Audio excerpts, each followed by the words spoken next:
Buenos días. Vamos a iniciar lo que he llamado el tercer módulo de, de nuestra actividad sobre el seminario de investigación. Hemos tratado de trazar lo que podríamos llamar una hoja de ruta para poder alcanzar un objetivo eficiente de la investigación y la redacción de un trabajo. Yo quisiera que ustedes interiorizaran esa hoja de ruta para que dentro de pocos años yo pueda asistir a la presentación de algunos de sus libros. Hay que tener la bonita ambición de formarse uno y tratar de ser lo mejor posible. No lo mejor por encima de los demás, sino lo mejor con los demás. Bueno, habíamos hablado del corpus y dijimos, citando a Roland Barthes, que la selección adecuada del corpus es el primer paso seguro para la realización de un trabajo de investigación. Tenemos que seleccionar el adecuado corpus, algo atractivo, algo que nos guste, algo que tenga valor estético, en nuestro caso, que trabajamos entonces sobre objetos estéticos y literarios. Querría subrayar dos o tres aspectos del corpus. Rápidamente tenemos que avanzar con rapidez. Lo primero que quisiera decir es que, como les decía la vez anterior, por lo menos, por lo tanto ahora lo subrayo, tratemos de seleccionar un corpus que tenga un inobjetable valor estético y literario. Entonces, no se trata de que, por ejemplo, conozcamos el carnicero de la esquina de del lugar donde trabajamos, de donde vivimos, y ese carnicero escribe versos, se escriben tantos versos y se hace tan poca buena poesía. Entonces, como es nuestro amigo el carnicero, decidimos hacer la tesis sobre los versos que él escribe. A lo mejor escribe estupendas cosas, pero eso antes tiene que pasar por muchas pruebas para ver si tiene un valor estético y literario. Entonces es muy importante que eso sea una garantía. Usualmente se toma un objeto para la investigación, un objeto de corpus, por ejemplo, la novela o la obra de un autor. En los últimos años, partiendo de la experiencia de lo que se ha llamado la literatura comparada,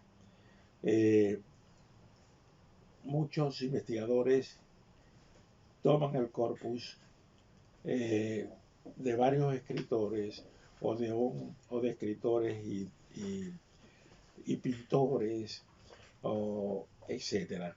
Eso genera pues un atractivo muy importante. Yo tengo varias experiencias como tutor, digámoslo así, de personas que han seleccionado varios elementos para establecer correspondencias como corpus. Dicho entre paréntesis, dice Nietzsche que la correspondencia y la abstracción corresponden las dos instancias fundamentales de la inteligencia. El ejercicio de la inteligencia pasaría por la competencia para percibir o realizar correspondencias y alcanzar una articulación de abstracción, es decir, llegar a conclusiones sobre el objeto tratado. Ese sería el ejercicio de la inteligencia. Pues bien, les decía, quisiera mencionar el caso, por ejemplo, de Juan Molina. Posiblemente ustedes lo conocen, joven y distinguido profesor de del Instituto de Investigaciones Literarias, y a veces dicta cursos en el Departamento de Literatura. Juan Molina es licenciado en artes plásticas, es pintor y un excelente pintor. Y entonces, bajo mi tutoría, en lo que hemos llamado, en lo que la universidad llama el Plan 2, formar la gente de mayor nivel en calificaciones, para que a través de un doctor durante 2 o 3 años alcance una preparación fuerte, importante, y pueda ingresar como profesor de la universidad. Esto es un plan importantísimo de las universidades. Yo he tenido 5 planes 2 y ya todos son doctores. Mencionaba el caso de Juan Molina, una persona de excelente calidad humana, que decidió hacer su tesis sobre la correspondencia entre artes plásticas, por ejemplo, Borges, nuestro gran pintor, y Salvador Garmendia, nuestro gran escritor. Entonces hizo su libro en correspondencia entre la obra del pintor y la obra del narrador.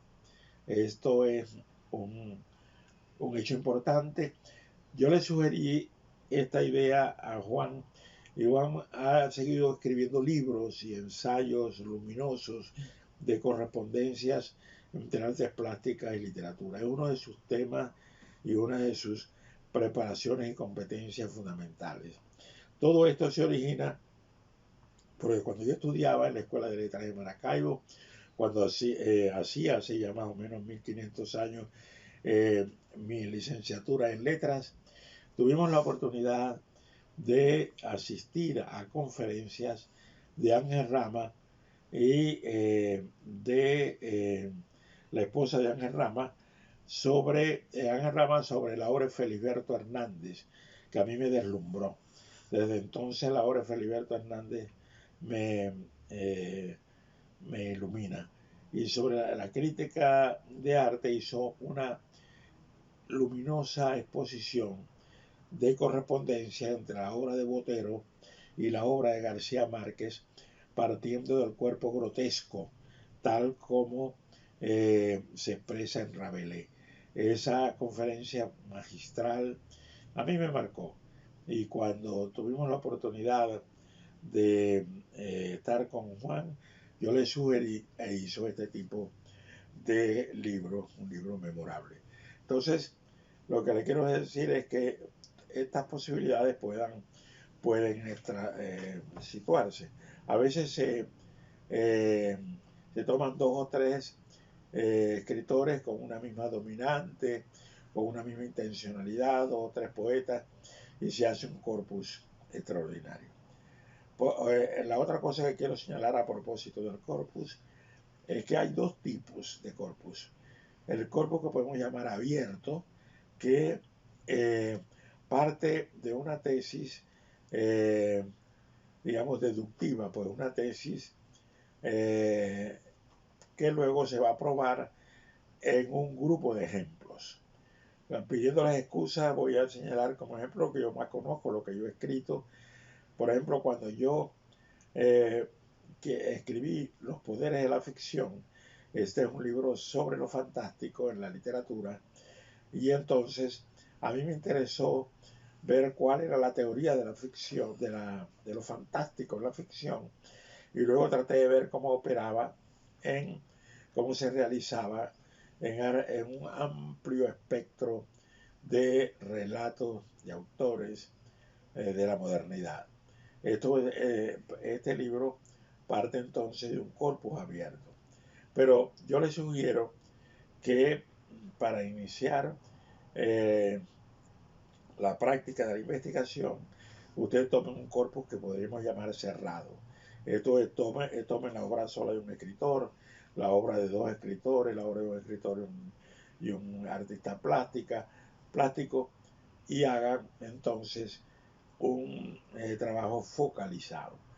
Es una sugerencia. Si ustedes quieren partir de un corpus abierto, muy bien. Pero yo les sugiero que sea un corpus cerrado y entonces a partir de allí puedan desarrollar su reflexión. Yo les puedo mencionar dos ejemplos dentro de mi trabajo. Yo decidí trabajar la obra de Borges, entonces, que fue mi tesis de doctorado, y el libro se ha publicado, ya tiene 3 ediciones.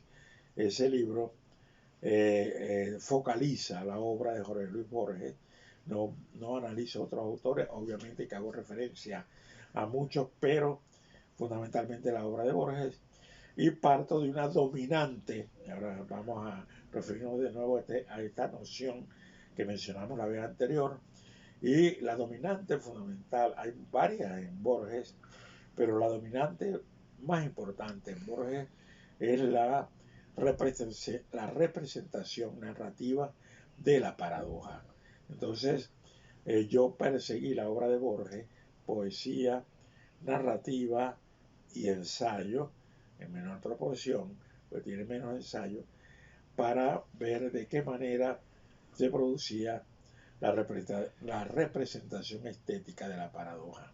El libro se llama justamente El orden y la paradoja. Entonces, en este caso, como les decía, es un corpus cerrado. Hay que, teniendo el corpus, hay que desmontarlo. Es bueno que el corpus esté cerrado para que no sea tan extenso y lo podamos leer varias veces. Hay que hacer lo que se llama, quizás con mala palabra, un desmontaje. Hay que ver el principio de composición de la obra y la manera como se establecen las relaciones entre ellos. Relaciones y abstracción, como les decía. Y tratar de ver cuál es el principio de composición de la obra. El otro aspecto que señalamos la vez anterior es el problema de la investigación bibliográfica, o más bien bibliohemerográfica.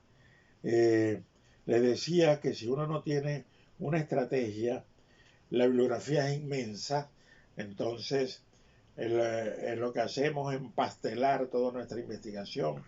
He visto estudiantes que llenan cuadernos copiándose los libros. Eso no puede ser así. Hay que aprender a fichar. El fichaje tiene algunos ítems, algunos elementos que hay que respetar. Primero, la selección de material obviamente tiene que ser sobre una bibliografía pertinente acerca de lo que estamos investigando. Por ejemplo, la noción de paradoja. Pues. Entonces buscamos una bibliografía fundamental sobre la paradoja. Hago el fichaje, que tiene que ser textos breves con referencia clara a su fuente, de donde lo estamos tomando, porque no podemos robarnos las ideas de otros. Y las fichas tienen que ser breves para poderlas manejar. La brevedad es una virtud. La brevedad es uno de los principios fundamentales del conocimiento. Todo conocimiento y toda percepción del mundo es la síntesis de una multiplicidad. Nosotros miramos un horizonte, miramos la calle, miramos el rostro de la persona que amamos o que odiamos, espero que sea más de la que amamos, y siempre en nuestra mirada para la comprensión de lo que miramos confluye una síntesis de la multiplicidad. Entonces, tenemos que aprender a la síntesis. En primaria, la maestra, si era buena maestra, seguro nos enseñó a que un texto siempre tiene ideas principales e ideas secundarias. Tenemos que pescar en relación a la pertinencia de nuestra de nuestro corpus, las ideas principales de lo que estamos investigando y con ello hacer fichaje bien elaborado. Yo les proponía, es una proposición nada más, no es que lo tengan que hacer, pero para la buena salud de nuestra hoja de ruta investigativa, es bueno que procedan a hacer esta estrategia que a mí me ha dado muchos resultados. Como les decía, la elaboración de matrices. Así pues, la noción de paradoja, por ejemplo, yo les decía que me voy a usar hoja amplia para poder ver en un solo golpe de mirada las diferentes propuestas. Voy haciendo la investigación sobre el punto en textos breves, donde están las ideas principales. Entonces, cuando yo haga la investigación de los textos fundamentales acerca de la paradoja, realmente yo me convierto en una persona competente para hablar sobre ese tema, porque ya sé lo que se dice al respecto. Hay que investigar para no decir tonterías. Hay que colocarse, como dice Newton, sobre hombros de gigantes para que nuestro pensamiento sea trascendente. Entonces, es fundamental que esto ocurra, pero que la investigación no ahogue nuestra propia palabra. Así pues, en la elaboración de matrices, que ya la señalé la vez anterior, que es sobre el corpus, los de montaje y el fichaje de las matrices teóricas y metodológicas por un lado, y sobre el corpus, lo que hayan escrito sobre, si elegimos Borges, lo que se ha escrito de manera fundamental sobre Borges. Entonces, todo eso, realizar un fichaje. Con las matrices, ya luego, en una sesión posterior, ahora nos ponemos de acuerdo al respecto, le diré cómo usar todo eso para redactar, para encarar lo que Miguel de Unamuno llamaba el terror de la página en blanco. Entonces, vamos a proceder de esa manera. Pues bien, ya, habíamos elaborado, recordarán, lo que sería una matriz. Una matriz tiene que ser un núcleo temático, les decía, por ejemplo, la paradoja. Si vamos a abrir un núcleo temático sobre el laberinto, que es una de las recurrencias en Borges, por ejemplo, y el laberinto es una de las formas espaciales o temporales de la paradoja, pero me interesa abrir matrices sobre el laberinto, abro la matriz y elaboro, establezco el núcleo temático, la brevedad en la elaboración de las matrices, y siempre las ideas y planteamientos esenciales.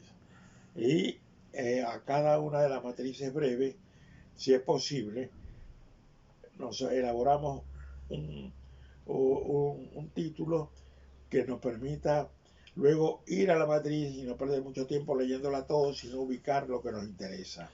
Por ejemplo, para seguir con el mismo ejemplo, yo digo la paradoja en Heráclito, uno de los primeros grandes formuladores de la paradoja. Entonces, yo escribo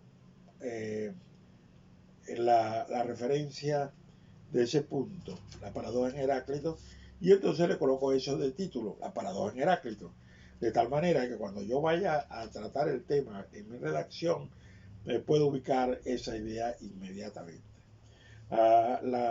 Ahí coloqué una rayita para un poco simular lo que sería una matriz. La línea primera breve sería el título, luego de la otra línea sería el texto breve. Hay que colocar luego al pie el autor y la página. Y en una página pues se van elaborando todas las matrices sobre el núcleo temático fundamental.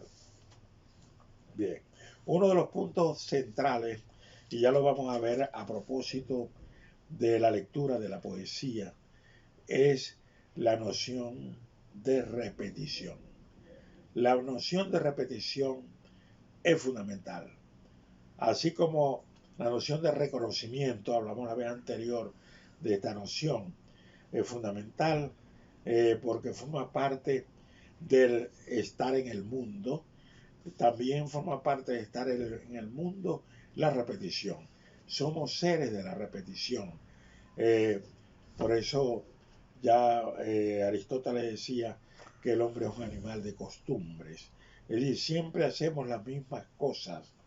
Immanuel Kant, que nunca salió de su pueblo, de su pequeña ciudad en toda su vida, y construyó uno de los monumentos fundamentales de la filosofía y el conocimiento, salía a pasear todas las tardes, a dar una caminata, y es leyenda que las personas podían adecuar la hora que era exactamente en el momento en que pasaba Immanuel Kant caminando. Es decir, porque tenía reglamentado bien la repetición del hábito para que todo funcionara. Una amiga alemana me decía que le gustaba vivir en América Latina porque era un caos total, porque en Alemania, donde ella vivía, el autobús, por ejemplo, pasaba exactamente a la misma hora todos los días. Entonces, todo está ultra reglamentado. Por eso son sociedades organizadas. Entonces, sucede que somos seres de la repetición. Noche y día, día y noche, noche y día, día y noche, hasta el cansancio. Entonces, todos los días nos pasamos comiendo en la mañana, en la mediodía, en la noche, en la tarde, pues. Entonces, es realmente impresionante la actitud de repetición. La repetición es como el fármaco que cura y envenena. Hay en determinada proporción el fármaco, la medicina, pues el medicamento cura, pero en otras proporciones la medicina, el medicamento es veneno. Entonces, así es la repetición. La repetición forma parte del acaecer de la existencia, pero también es veneno de la existencia, como vamos a ver. No perdamos de vista la repetición. Y la repetición ha sido vista por la semiótica, que es el estudio científico y categorial de la literatura, el arte y de los sistemas de significación, ha sido visto pues en función de la relación textual de la realidad. La realidad tiene muchos estratos, muchos, y es la relación entre los estratos lo que determina en gran parte la repetición. Por ejemplo, el lenguaje, para ponerlo rápidamente, el lenguaje que usamos, que nos levanta en dos pies y nos permite comunicarnos, es una estructura estratificada. Un estrato del lenguaje es la sintaxis, otro estrato del lenguaje es la semántica, otro estrato del lenguaje es la fonética. Es decir, cuando hablamos, extendemos una textualidad que se relaciona con estratos. Pues bien, Jacobson, dentro de la semiótica, se da cuenta que la repetición es el corazón de la poesía. Y él llama a esa repetición paralelismo. Y el paralelismo, que ya vamos a ver cómo ocurre en la poesía, el paralelismo se construye en la intencionalidad poética desarrollando identidades en un estrato y diferencias en otro. La simultaneidad de identidad y diferencia crea una estructura de repetición que genera ritmo, que genera un principio poético. Esto es un descubrimiento que parece sencillo y ha revolucionado los modos de leer la poesía y hasta de escribirla. Entonces, esto se produce de muchas maneras. Un ejemplo muy sencillo. Si yo digo, refiriéndose a lo que llama Marcel Proust, las muchachas en flor que pasan frente a mí, la belleza, por ejemplo, de una muchacha o de varias, y yo digo, tan bellas y tan lejanas. Eso, de manera elemental, es una, un paralelismo con un leve principio poético. ¿Por qué? Porque tan bellas y tan lejanas, en la estructura semántica de la frase son opuestas, y en la estructura gramatical son idénticas. Tan bellas tiene la misma estructura gramatical de tan lejanas. Entonces, cuando yo digo tan bellas y tan lejanas, creo un ritmo que es un principio poético que es elemental. Otra forma de la misma frase, si yo digo respecto a las mismas muchachas que ahora pasan para seguirme perturbando, dice, yo digo, tan cerca de mis ojos y tan lejos de mi vida. Allí la conjunción y une dos estructuras que gramaticalmente son idénticas. Tan cerca de mis ojos tienen la misma estructura de tan lejos de mi vida, pero semánticamente son opuestas. La simultaneidad de identidad y diferencia crea, dice Jacobson, el paralelismo, que es el principio de la poesía, como luego vamos a ver. Así ocurre con todos los objetos de la existencia. Tienen niveles de textualidad, es decir, estratos que se relacionan. Una obra estética y literaria se ve claramente en el relato. Tiene, si lo concebimos como texto, pueden ver en el gráfico, tienen varios estratos. Tiene un estrato de enunciación y, por ejemplo, un estrato de enunciado. Y el principio de composición es la relación de muchos de esos elementos. Cuando se produce la enunciación de un texto, perdón, hay una relación de sujeto, tiempo, espacio, intencionalidad y dominante. Yo estoy hablando de un tema determinado, esa es la dominante de lo que estoy diciendo. Lo dice Víctor, lo dice Pedro, Juan, quien lo diga lo dirá de manera distinta. Es el sujeto que habla desde una perspectiva, en un tiempo y en un espacio determinado. Esto lo explica de una manera realmente grandiosa Aristóteles en un libro que ha sido considerado uno de los libros más importantes de la humanidad, que se llama La Física.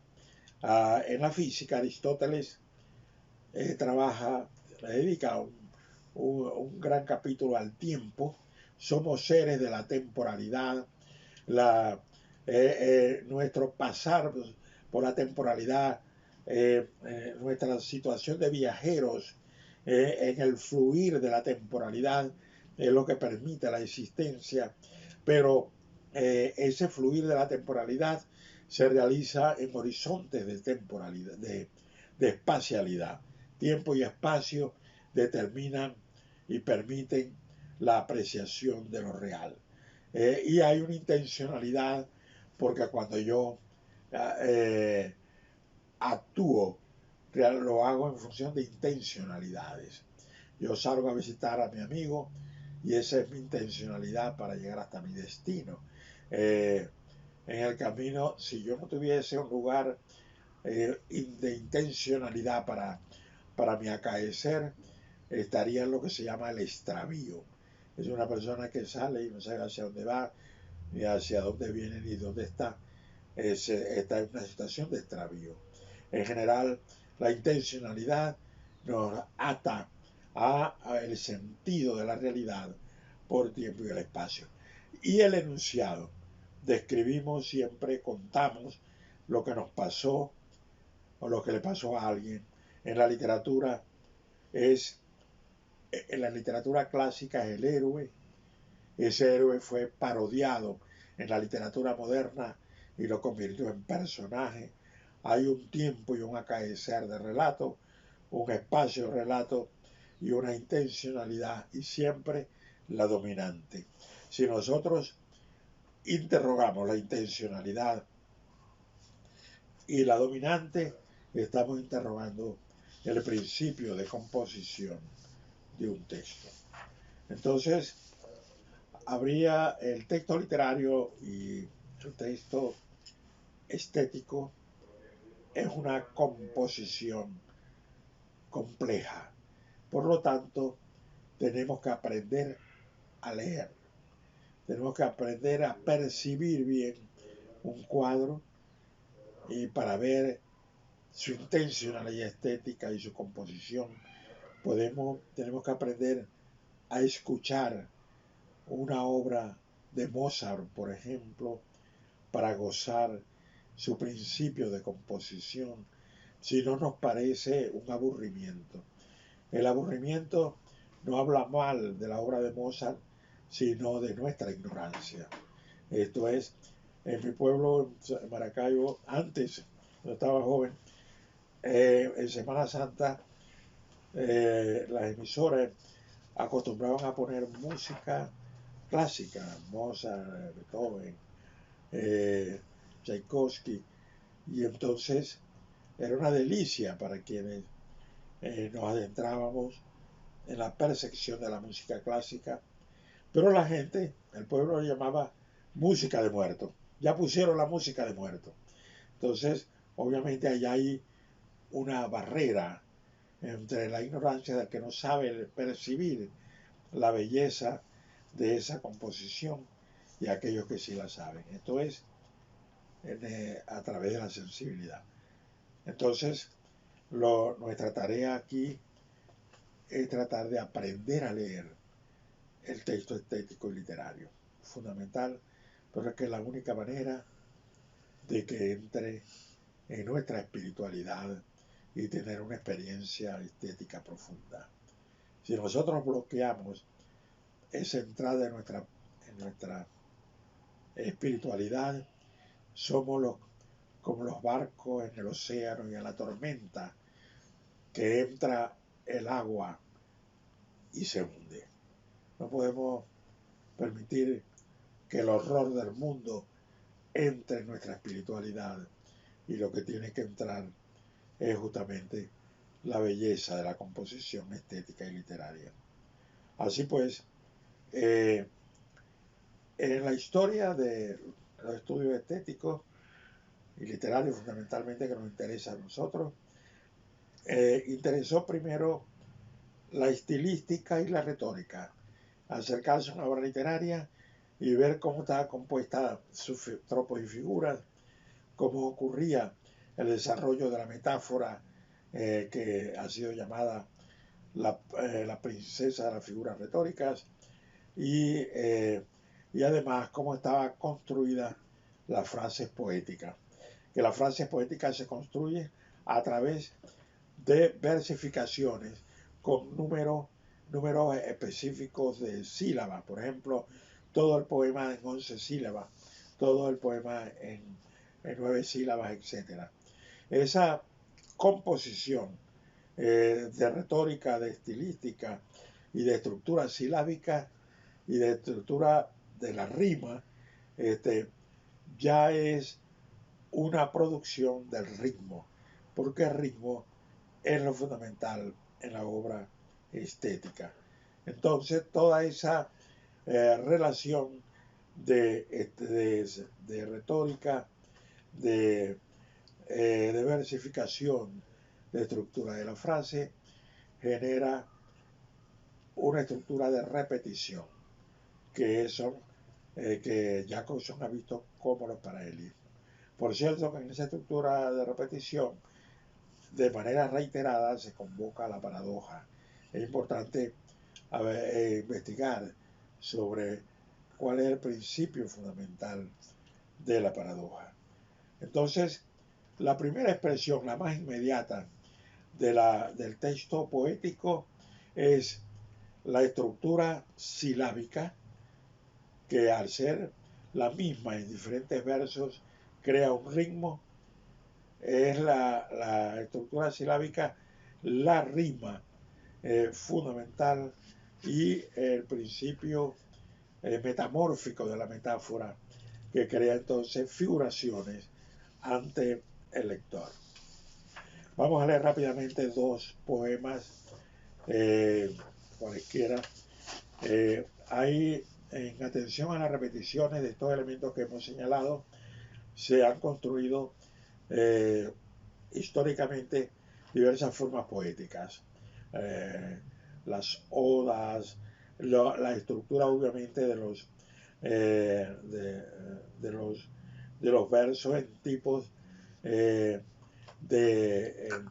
números específicos que son las estrofas, y dentro de la composición estrófica hay una forma de la poesía en la tradición clásica que ha sobrevivido, que es la que se llama el soneto, que de seguro todos hemos leído.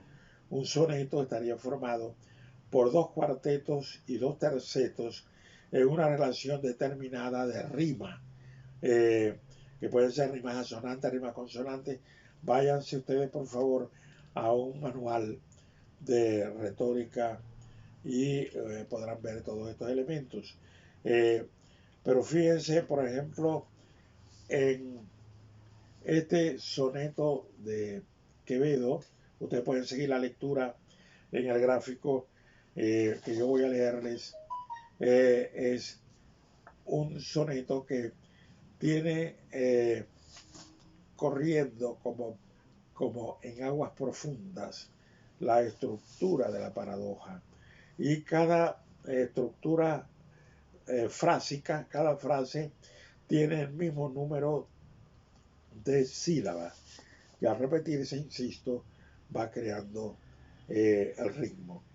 Dice el poema: cerrar podrá mis ojos la postrera sombra que me llevare el blanco día, y podrá desatar esta alma mía, ora a su afán ansioso lisonjera. Mas no desotra parte en la ribera dejar a la memoria en donde ardía nadar, sabe mi llama al agua fría, y perder el respeto a ley severa.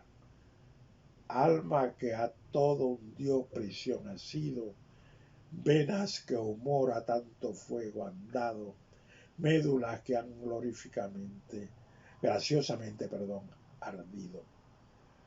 Este terceto último que voy a leer es uno de los más famosos de la obra de Quevedo. Dice: su cuerpo dejará, no su cuidado, serán ceniza, mas tendrán sentido, polvo serán, mas polvo enamorado. Fíjense cómo la oposición entre vida y muerte, amor y muerte, a través de un ritmo en el poema, va creando la belleza del texto en el pasar leve de la paradoja. Ustedes pueden luego leer el poema levemente, leerlo varias veces, aprendérselo. Es una práctica muy hermosa aprender la poesía, aprender de memoria, pues como el poema tiene una estructura rigurosa, es fácil de memorizarlo. Aprenderse un poema es una gloria del espíritu, así pues ya lo saben. Yo apenas voy a señalar, ustedes pueden percibir allí el proceso de repeticiones, la rima es más que evidente. Quisiera rápidamente, porque tenemos trabajo por delante, leer uno de los poemas más famosos de la lengua española y de la obra de Pablo Neruda, que es el famoso poema 15 de su gran libro sobre el amor, ya 20 poemas de amor y una canción desesperada. Aquí en este poema ocurre uno de los elementos que ya hemos mencionado. la edificación. Es una poesía edificante, edifica la figura de la amada a través de procesos metafóricos y en la acumulación de procesos metafóricos, a veces metonímicos, se va produciendo la repetición y la glorificación de la amada. Esto es bien importante, un poema muy hermoso, todo el mundo lo conoce, es fácil aprendérselo de memoria. Dice, uno de los elementos de repetición fundamentales del lenguaje es la repetición de la frase por expansión semántica. Si yo digo, por ejemplo, el hombre viene a su casa, el hombre viene a su cuarto, el hombre viene a su cama, esas tres frases son repetitivas por expansión semántica. Si yo digo el hombre viene, ya le escucha,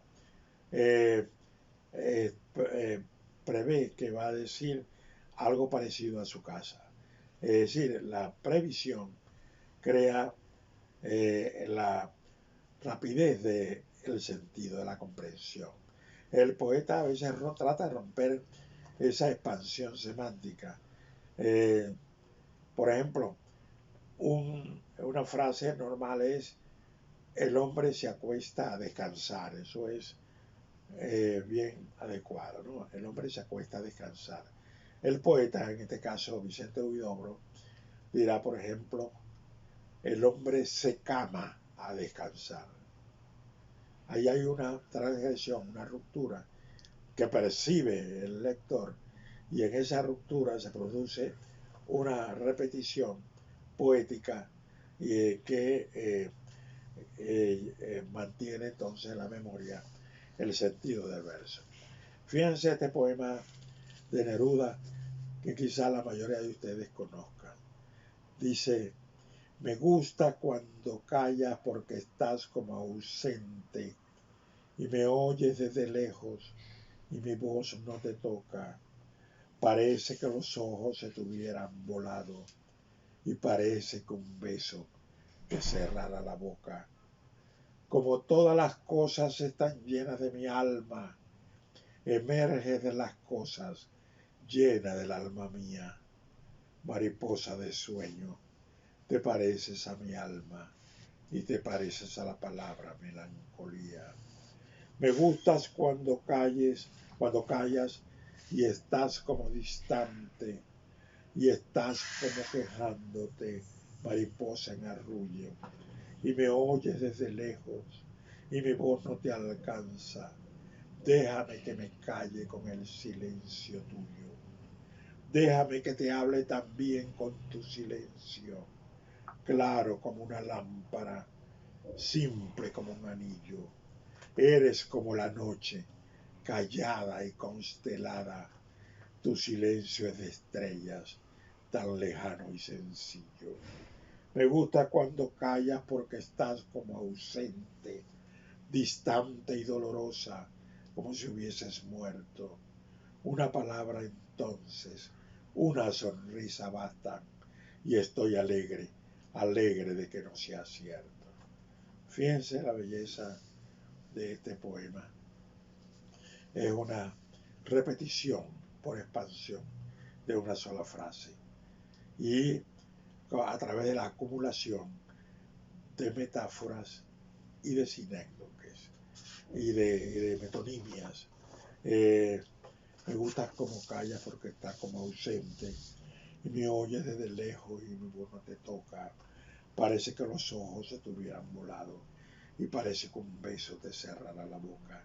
Fíjense la estructura rítmica, el desplazamiento metonímico de metáforas esenciales. Todo esto lo tienen que ver ustedes con la retórica. Y al ver todas esas repeticiones, atendemos al ritmo. Este es el corazón del poema. Uno de los elementos más sencillos y recurrentes, sobre todo en la poesía popular, para producir repeticiones fáciles de percibir y con un gran ritmo, es a través de la conjunción y. Esto es, si ustedes van acumulando descripciones esas es van creando repeticiones transparentes que crean el ritmo. Por ejemplo, me gusta cuando callas y estás como distante y estás como quejándote, mariposa en arrullo. Fíjense, el poeta dice, y estás como quejándote, como ya repetí, ya dijo antes, una estructura con la conjunción y estás como distante y estás como quejándote, ya la escucha cree que va a venir otra y con otra descripción. Pero entonces el poeta rompe levemente la percepción para crear un efecto poético. Dice, y estás como quejándote, mariposa en arrullo. Esto es, la mariposa en arrullo rompe la estructura para crear una diferencia, crear una relación de repetición extraordinaria con una metáfora. La amada es una mariposa y una metonimia es una mariposa en arrullo. Así pues, fíjense cómo el poema va entrelazando los elementos y la expresión, la conjunción, va creando repeticiones sencillas que enhebran realmente el encanto para la lectura. Dice, pues fíjense, y estás como distante, y estás como quejándote, mariposa en arrullo, y me oyes desde lejos, y mi voz no te toca, esto y no te alcanza, y me oyes desde lejos, y mi voz no te alcanza. Toda la estructura repetitiva a través de la conjunción. Esta es la poesía más transparente que podemos construir. Vamos a otro poema, por ejemplo, la poesía de cerrada,